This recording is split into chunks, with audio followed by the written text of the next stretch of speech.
Hello, and welcome back to thoughts that you did not ask for, but might have had at some point in your life that I'm now here to articulate for you.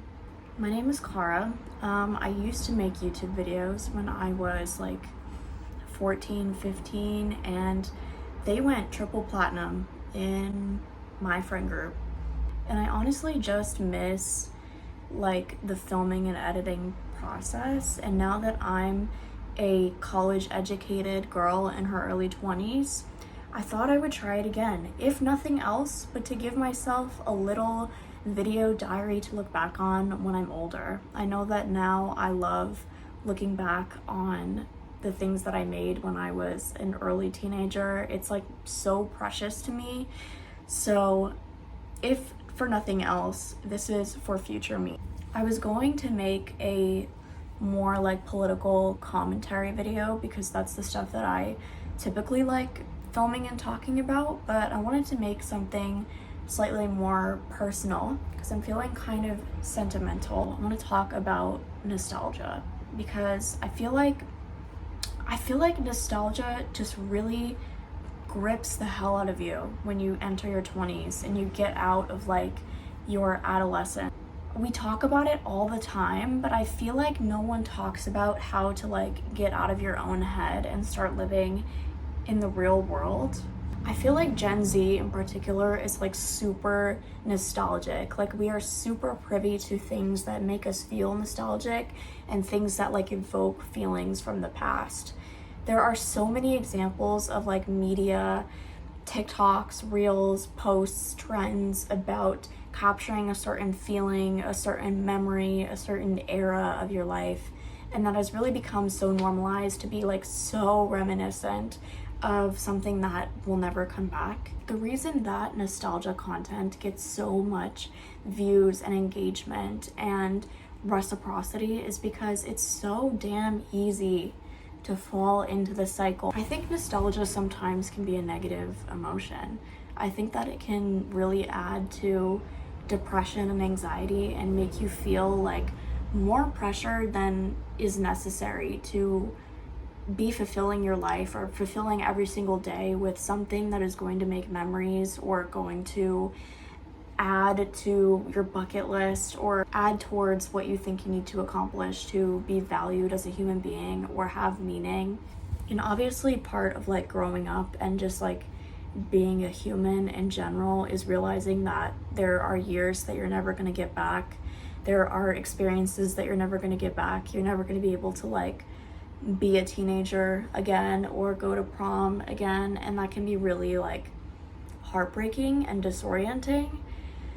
And I've always kind of wondered if that's just like what it means to get older. Like every year you just like kind of realize that time doesn't stop. I feel like there are a ton of like cultural moments that really signify how nostalgic we are as a generation, especially when it comes to music. I feel like Gen Z has a really particular attachment to certain songs that signify certain eras of our lives, and there are certain songs that I feel like have become pillars of nostalgia. Of course, I'm going to talk about Ribs by Lorde. I don't think my ceiling is going to collapse. This is like the song that I think of when I become nostalgic, and I'm not really sure why. Like, Lorde just has a way of like perfectly capturing what it means to be reminiscent on your teenage years. The album Pure Heroine just had its 11th anniversary. I can't even believe I'm saying that. Like, I remember being a kid and listening to Tennis Court by Lorde with my wire earbuds and my nano iPod, walking around the neighborhood. I was like probably 12, but literally if I could, I would sit in my room and listen to Ribs by Lorde followed by Landslide just like over and over and over again and just like never leave. I feel like with social media, with how easy it is to just like sit and doom scroll and bed rot, we can just get stuck in this like reminiscent loop forever. I feel like with social media and how much social media has shaped Gen Z's lives. I talk about Gen Z because I am Gen Z and that's just like the experience that I know and can talk about. I don't even want to like think about how fucking cooked Gen Alpha is. Like, anyways, Gen Z, we grew up and social media completely changed our reality, and it definitely alters the way that we go about life now in our early 20s as adults. It's so easy to be so trapped in your head all day and just ignore what's happening in real life. I don't think that it's ever been easier to do that, and that's like scary. And I feel like that's why so many of us like struggle with the doom scrolling and the bed rotting. On one hand, I kind of like that it's become a trend because it makes people feel less alone and feel less guilty about doing it. Like, I know for me personally, I feel kind of guilty when I find myself in these like states where I just need a distraction because I don't want to think about my life or like what I'm doing with my life now or how my life used to be. And I get these like surges of feeling like I should be doing something right now. Like, I should be actively making memories. I should be going out and having these like exciting times in my life. And that I'm like wasting my youth and wasting my time just like sitting here and being here. And I feel like social media has such a huge like role in that. But also, like, when I listen to songs like Ribs by Lord in my head, when I like close my eyes, I'm imagining my highlight reels from my adolescence, from teenagehood, from childhood.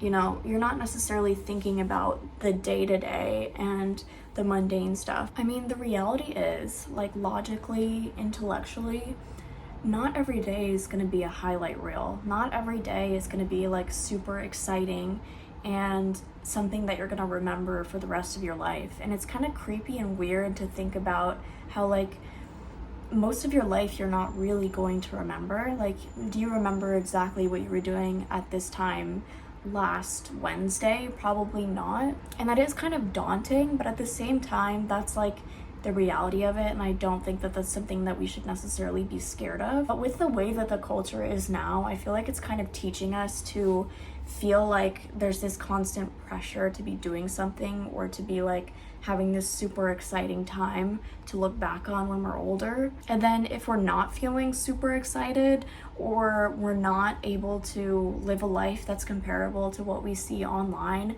then you just get trapped in this like loop of nostalgia, and you're just sitting and reminiscing on your highlight reels. But to you, it doesn't really feel like a highlight reel because you don't necessarily remember the mundane stuff. I don't know if that makes sense, but I think in general, we just need more reminders that there are things to look forward to, that your life doesn't end when you stop being in your 20s or your 30s or your 40s. That just because you might see a TikTok that reminds you of Christmas time when you were 5 doesn't mean there won't be Christmas times when you're 40 that are going to be memorable and something you cherish and something you might remember on your deathbed. I feel like this whole nostalgia grip that we like have on ourselves as like young people also kind of has to do with the pressures that we feel to look a certain way, to look beautiful and young and youthful. Obviously, youth is really fetishized in the media and something that has so much emphasis placed on it, that we're supposed to look young and beautiful forever. In this era where people are getting like a shit ton of work done and getting baby Botox and what have you, like the thought of aging is so scary. And that puts a lot of pressure on you like now to do certain things, to make certain memories while you can, and that your life doesn't have value when you get older, but also just reinforces the nostalgia cycle.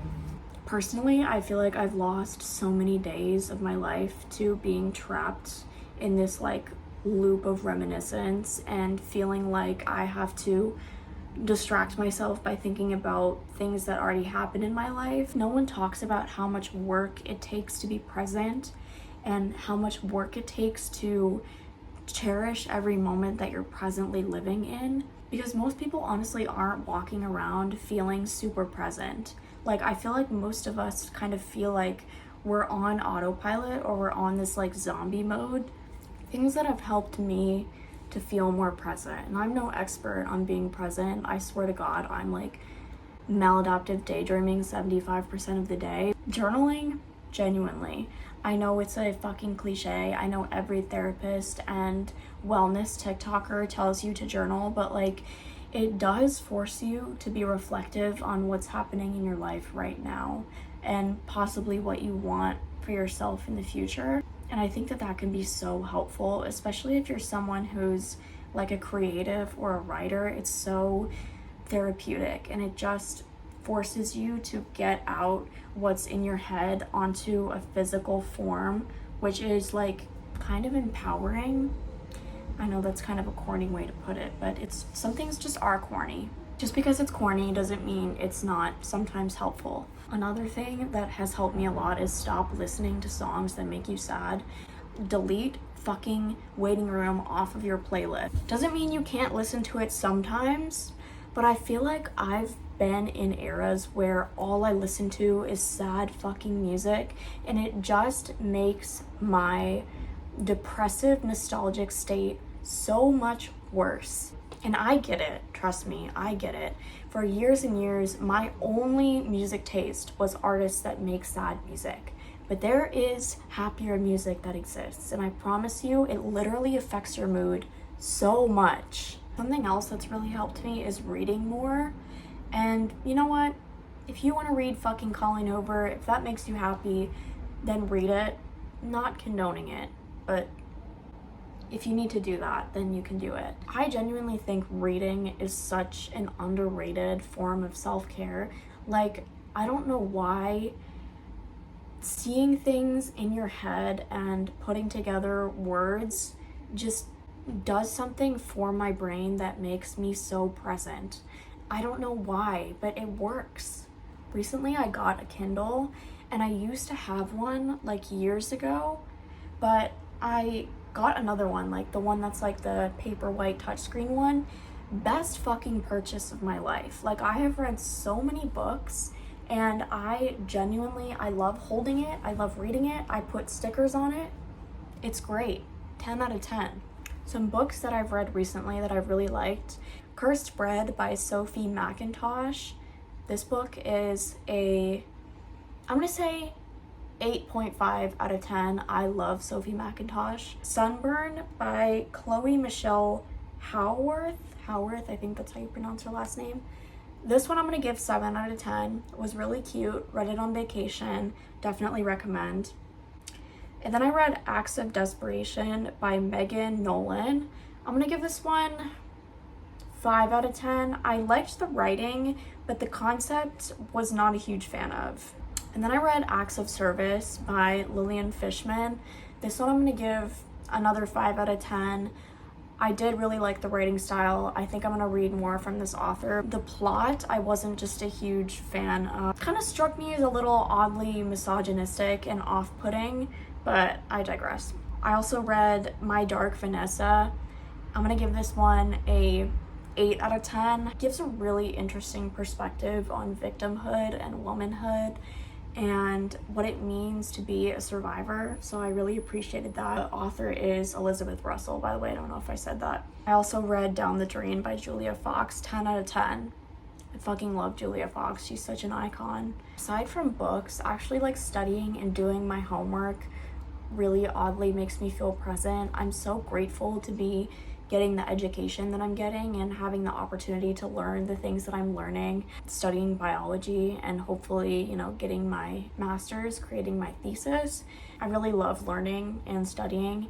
And even if you're not in school, I feel like there's things that you can pick up and learn, and it can make you feel this like really great sense of purpose, whether that's like a new language or a subject that you really like, or even just like learning a new hobby like knitting or sewing or whatever. It can just feel really fulfilling and really grounding to learn something and to activate that part of your brain. Okay, this one's really obvious, but obviously seeing people and interacting with other human beings is really grounding. As simple as it is, it's really hard to make friends in your 20s, especially if you don't have like an automatic common ground. Like, you're not like in a class with them or in a project or living in the same dorm. I don't think I'm saying anything like monumental or like that's gonna change your whole worldview, but I feel like I need to say it for myself also, because if I could, I would put a blanket over my head and listen to Ribs and Landslide over and over again until I die. There is no rush. There is no competition. You're not wasting your time just sitting and being and relaxing. I promise you, your 20s are not over, and even if they are, who fucking cares? No matter what capitalism wants to tell you, aging is not the worst thing in the world, and aging is a beautiful experience, and you can be so grateful and reminiscent of your past while also living in the present. So if you're seeing this, this is your sign to get out of that nostalgic cycle that you're trapped in and start living in the moment, at least just for a minute, just for an hour, just for a couple hours at a time. Stop maladaptive daydreaming, okay? He's not gonna marry you. You're not gonna have his children because he doesn't know you exist. Instead, think about the things that you are grateful for in the present moment. Think about the next book that you're gonna read. Think about the next song that is not sad that you're gonna listen to. Anyways, this was a ramble. I love you, and I hope you have a great evening or rest of your day or whatever time of day it is.